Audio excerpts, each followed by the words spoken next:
Hey there gamers, DreamcastGuy here. Today we're talking about the Xbox brand in its entirety because it's weird to think about this, but there was an original founder to Xbox. His name is Seamus Blackley. He's actually the guy who literally built the original Xbox. He founded the entire brand of Team Green for Microsoft. And, he has been very outspokenly against current day Xbox, specifically the Xbox Series X, because he feels like it goes against a lot of the ideas that he specifically originally built into the Xbox brand, right? Crazy exclusives, great first-person shooters, really big games that made you want to pick up specifically the Xbox controller. At this point, he doesn't like that. Basically, it seems like Xbox has given up.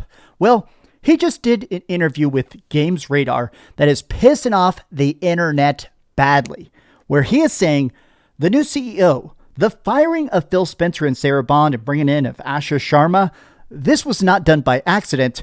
Asha Sharma, this new head of Xbox, she's here to put the dog down. The cancer has spread. The Rock cannot be saved. This is the end of Xbox. She is there to literally help put it to sleep and sell it off for parts.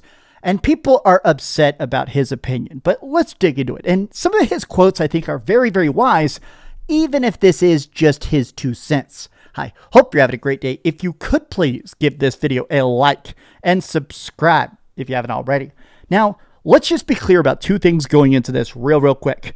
Even though this guy is technically the founder of Xbox, he built it, he did everything, he teamed up with Bill Gates to do all that, he has not worked there in almost 2 decades. So this is not like him talking about insider sources. This is a dude who used to work there talking about how he wishes that things were different. And also, the other thing to kind of keep in mind, some people think that he's a bit butthurt, that he loved working at Xbox during the height of Xbox and watching how bad it is. He's mad, sort of like an ex-girlfriend. He's mad that they've just gone in such a bad direction. He wishes he could still be there to help steer the ship. But his quote is that Xbox will be sunset under this new CEO, says the original co-founder, and he expects that her job is going to be a palliative care doctor who slides Xbox gently into the night. Wowzers, is that a quote? Now, of course, instantly people are being like, eeh, that is absolutely bleak. But a lot of the comments are not happy. A lot of people like Xbox Nation, a lot of people with Xbox logos and straight up the word Xbox in their name are saying that this is clickbait BS. Why are you even listening to such a angry ex-employee? But I do think it's important. They're like, okay, why did they spend billions on acquisitions if they're just going to give up? I think it's crucial to realize very crucial to realize that Xbox is in a very different spot than it was 2 years ago and when it was like 6 years ago, right? Which is that 6 years ago, they spent nearly $100 billion on acquisitions total, right? Counting all the different stuff they bought up, like Double Fine, buying up things like Bethesda, buying up things like, of course, Activision Blizzard for $77 billion, right? So these big buyouts, as big as they were, clearly they were in an effort to buy their way to the top. Phil Spencer admits this, that the idea was that while everybody else was making games cheap and better, Nintendo was cranking out games that were selling 10 million copies that they were making for like $2 million.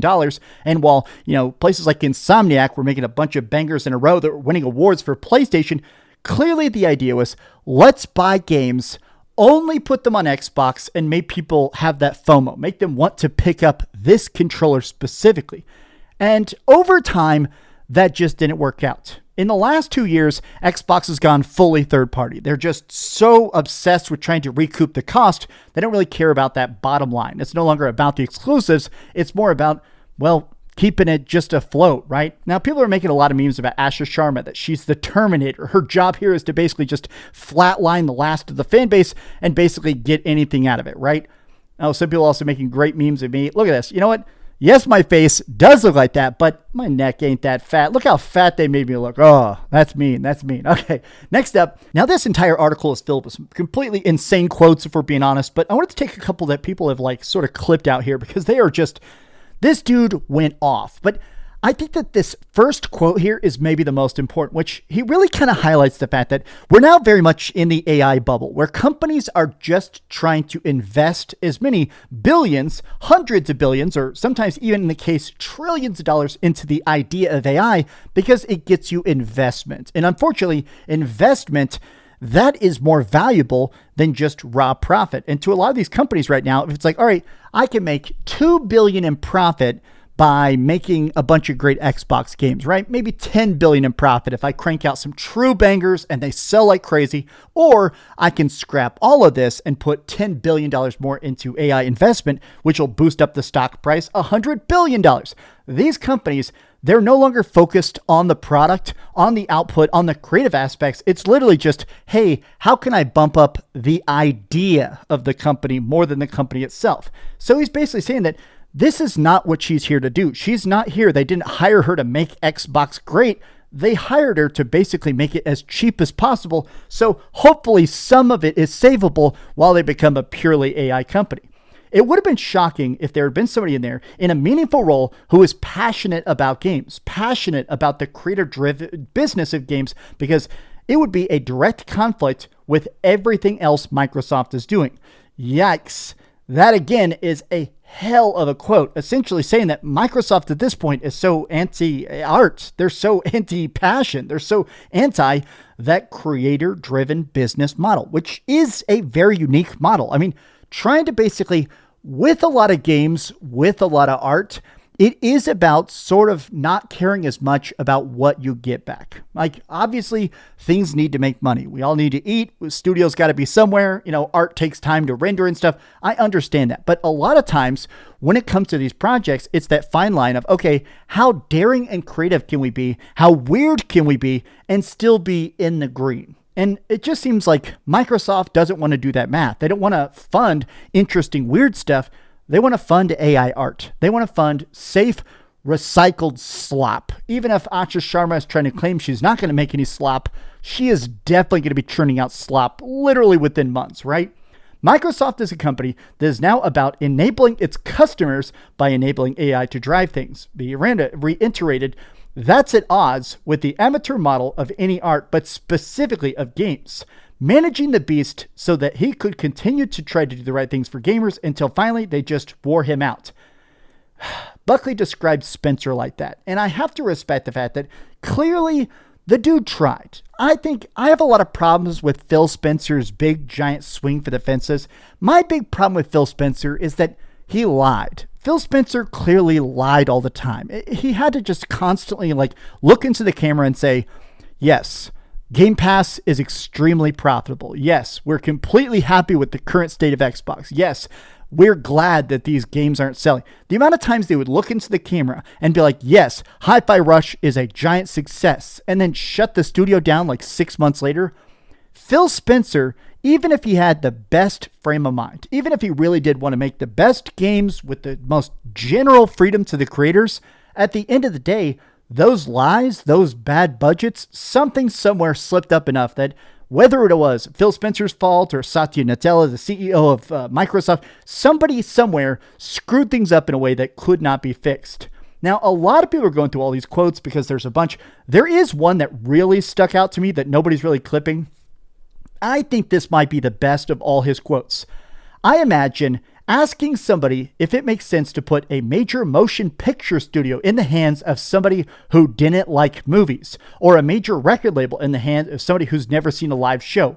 Why would you do that? Well, you can only do that if you're looking at the problem in a more abstract way. The natural consequences of the focus of AI is that AI abstracts every problem for the minds of the executives who believe in it. We're abstracting problems in games as well. That's a core belief. And you can see what Satya said, that AI will subsume games just like it will subsume everything. Basically, this is such a brilliant point. He's basically saying that right now they're in this weird spot where okay, if the just overall goal is making as much art as fast as possible, just create, then that requires consume. Feed the art into the AI. Whatever it spits out, whether it's good or whether it's bad, that is enough of a product to keep them happy, right? They don't really care about the passion of it. They don't care about a heartbreaking story. They don't care about that really impactful journey to make something great. Now, I'm going to just do a quick 30-second story, right? Final Fantasy XIV came out with an expansion a couple of years ago called Shadowbringers. Super good expansion, right? The point of it, though, is that not only was it the conclusion of a 10-year storyline, not only was it incredibly good, but The entire soundtrack was written by a guy who at the time was, well, struggling against cancer, very likely about to die from cancer. He did manage to beat it, but in his hospital bed, he didn't want to worry his other coworkers, so he wrote these really heartbreaking, crazy, sometimes 15 or 20-minute long, crazy orchestral soundtrack songs for Shadowbringers because he thought it might be the very last art he'd ever make. And it is some of the most beautiful, haunting, inspiring, like generational talent music. And everybody say that. It won 1 million awards. It deserves every award. And it's that kind of stuff that I feel like is anti-AI art. When I see companies like this, they would not fund a guy going through expensive cancer treatments and stuff. They would not let a guy sit there in a bed essentially for 3 years, completely alone, miss every meeting to make music. I just don't think that that's the kind of business that AI supports, that Microsoft cares about. They would not want to fund something that is, well, so expensive in a way that's not clearly dollar for dollar profitable. I wanted to end with this quote here. This would not surprise me at all. The entire generation has been a disaster for Xbox. It started with them flexing that 12 teraflops of power with the Xbox Series X and a badass trailer of Halo, and now here we are at the end of it, with Halo being announced for PlayStation 5, telling you everything is now in Xbox. And this is, I think, maybe the most important point to end on. When they originally revealed the original Xbox Series X trailer, I was actually traveling with some friends of mine at the time, and I watched that reveal trailer in a tiny hotel room in Washington, D.C. And that first big trailer of Hellblade's Senua's Saga, right?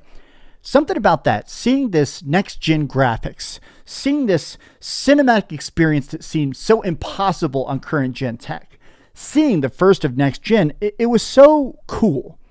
And going from that, the talk of all these teraflops, to talk about all this power, to talk about all this graphical advancement, to going fully third party, it has been a whirlwind 5 years. And I think that Xbox is no longer even trying to make a comeback. At this point, Xbox is just trying to figure out how little they can lose when the blood finally stops. These have been some off-the-cuff thoughts. How do you feel about it? Tell me your thoughts in the comments down below. If you enjoyed this video, be sure to give it a like, subscribe if you haven't already, and please keep dreaming. Thanks so much for watching that video. If you want to see something else, you can always click this link to see what I put up last, or, subscribe and see what's coming up next. Also, I promise that whatever I do, it'll try not to suck.